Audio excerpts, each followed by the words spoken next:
సప్త చిరంజీవులలో ఒకడు ఈ కృపాచార్యుడు. మహాభారతంలో ఎన్నో పాత్రలున్నాయి. ఒక్కొక్క పాత్ర ఒక్కో సందేశాన్ని అందిస్తుంది. మహాభారతంలో కౌరవులకు పాండవులకు గురువుగా కీలక పాత్ర పోషించిన కృపాచార్యుని గురించి ఈ వీడియోలో తెలుసుకుందాం. కృపాచార్యుడు శతానంద మహర్షి మనవడు. గౌతమ మహర్షి కుమారుడైన శతానంద మహర్షికి మనవడైన కృపాచార్యుడు చతుర్విధ ధనుర్వేదములు, ఎన్నో శాస్త్రాలు నేర్చుకున్నాడు. భీష్ముని అభ్యర్థన మేరకు కౌరవ పాండవులకు గురువయ్యాడు. కృపాచార్యునికి అద్భుతమైన విలువిద్య నైపుణ్యాలున్నాయి. కృపాచార్యుడు ఒక గురువుగా తన విద్యనంతా కౌరవ పాండవులకు నేర్పించాడు.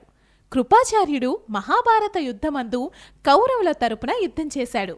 యుద్ధం ముగిసిన తరువాత బ్రతికి ఉన్న వారిలో కృపాచార్యుడు కూడా ఒకడు. అందుకే ఇతను సప్త చిరంజీవులలో ఒక్కడిగా నిలిచాడు.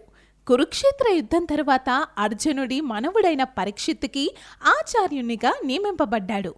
ఎన్ని విద్యలు నేర్పినా, ఎంత పెద్ద గురువైనప్పటికీ కృపాచార్యుడు యుద్ధంలో కౌరవుల పక్షంలో నిలవడం వలన విమర్శలు ఎదుర్కోవాల్సొచ్చింది. మహాభారతంలో కృపాచార్యుని పాత్ర ధర్మాన్ని ఎన్నటికీ విడవరాదన్న సందేశం మనకు అందిస్తుంది. ఇలాంటి మరిన్ని ఐతిహాసిక పాత్రల గురించి ఇంకో వీడియోలో తెలుసుకుందాం.